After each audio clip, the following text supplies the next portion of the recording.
The final thing we want to talk about in terms of communication is meeting skills. So when you plan and hold meetings, there's a number of things to keep in mind. First of all, we don't like meetings. People view meetings as a distraction to their work. It actually is their work, but that's not how they see it. They see it as a distraction from work. When's this meeting going to be over so I can get back to work? When in fact, part of your work is to go to meetings, to transmit information, to receive information, to keep in track what your teammates are doing, and so forth, right? So a couple meeting skills to keep in mind. Now here we have one slide with, what do we got on here? 6 things on here, and there's whole books on this, right? And if you're having trouble with meetings, if people seem unsatisfied with your meetings, they're just not exactly loving it, well, that's normal. But if they really actively, people often use suggestions like, you really should do this, that, or the attendance of your meeting is going down. Wouldn't kill you to get a book or two on meetings, or just go online and look at some very specific suggestions. And there's things on YouTube, lots of good things out there. So quickly, a couple things to keep in mind. First of all, have a good reason to have the meeting. Just because the meeting was scheduled is no excuse for holding it. There should be a good reason to have the meeting. Oh, we have a departmental meeting every other Monday, so we're having the meeting. No, if there's nothing going on, don't sit there and discuss whatever. Cancel the meeting. In addition to that, meetings, it's perfectly okay to have meetings less than an hour. Everybody likes to schedule their meetings for an hour. The magic number is 60 minutes. Why? Because it's the magic number, right? It's an hour. So if the meeting can be 20 minutes long, make it 20 minutes long. Tell people this is a 20-minute meeting, right? So they know. So the expectation is they're in and out of there. Or 10 minutes. We're just going to have a quick conversation. We're going to cover these 2 things. Boom, boom. I expect to be out of here in 12 minutes. It sets the tone. So if somebody's thinking about, I don't know, bringing up something because they like to hear themselves talk. And believe me, when I go to meetings with college professors, we all love to hear ourselves talk, right? We get paid to talk for a living and when we teach. So they can get pretty long. So it really helps to limit it. And one of the ways to do it is just say the meeting is going to be a certain amount of time. By the way, it's an old trick. You don't see it that much. One way to make a meeting go faster, everybody stands up. Get rid of the chairs, everybody stands up. People, when they can lay back in a chair and kind of stretch out and get comfortable, are more liable to listen to somebody go off topic, or they're much more liable to sit there and just blather on about who knows what and waste everybody's time.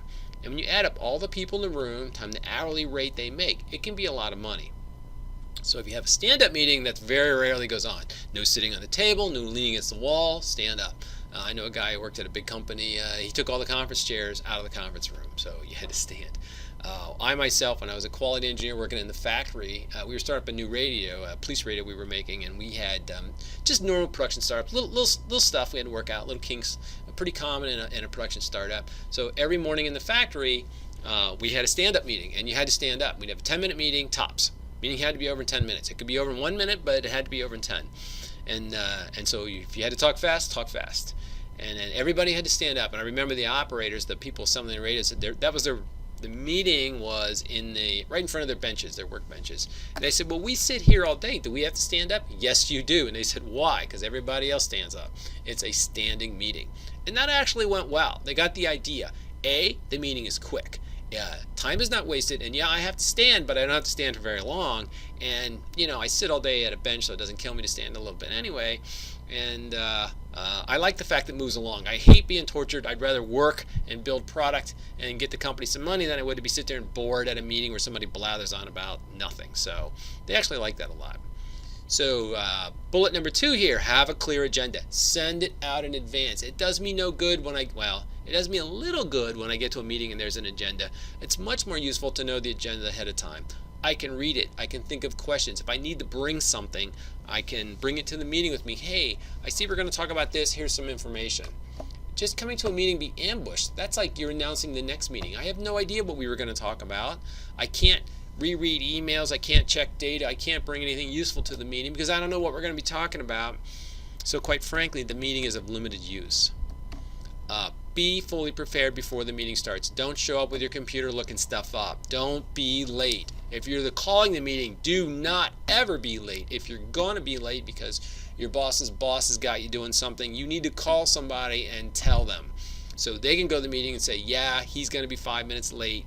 So-and-so's got him by the tie and he's not letting go. So you can understand it. Because if you're late, you're giving everybody else the okay to be late. And speaking of late, when people are late, think about it. If you get 2 people late out of 10 people come to a meeting, should you wait? Should you wait for them? Think about it. Would you wait?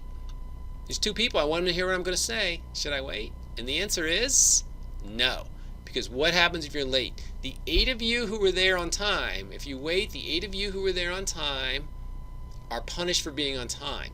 You have to sit there and waste your valuable time while the 2 lollygaggers are coming in tardy, right? As opposed to you start without them and they'll feel pressure to get there on time.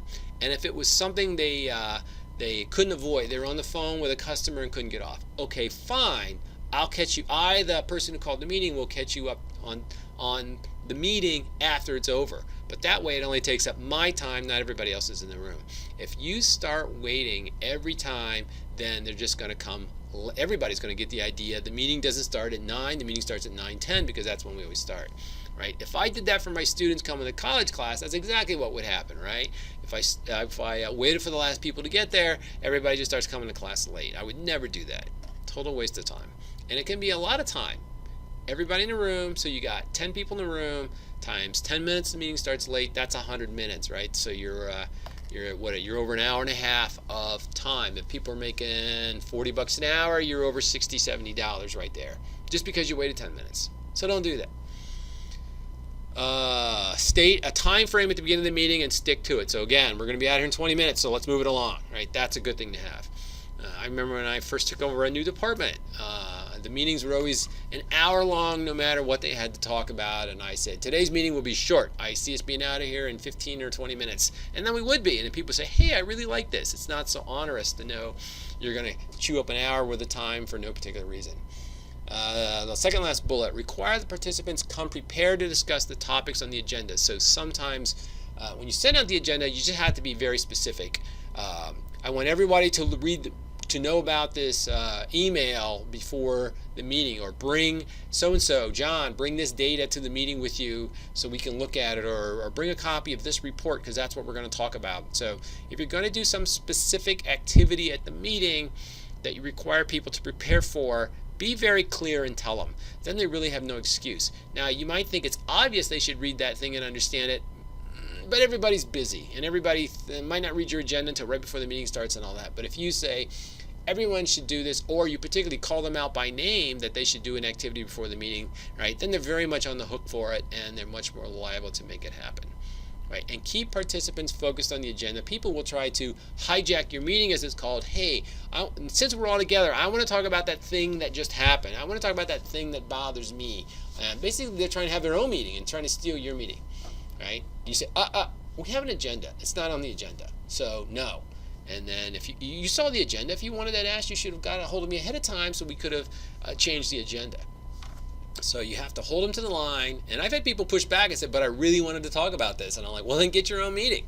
And they might not be happy about it, but then they know your meeting's over. Or at the most, you can say, at the end of my meeting, then we can have your meeting. We're all here, if everyone agrees. Right? And they may or may not. So you got to keep people from, and that's the advantage of having an agenda. If you don't have an agenda, then you got nothing to hold. There's no path to stick to. So it's not going to work out as well. So a couple key things there about having meetings.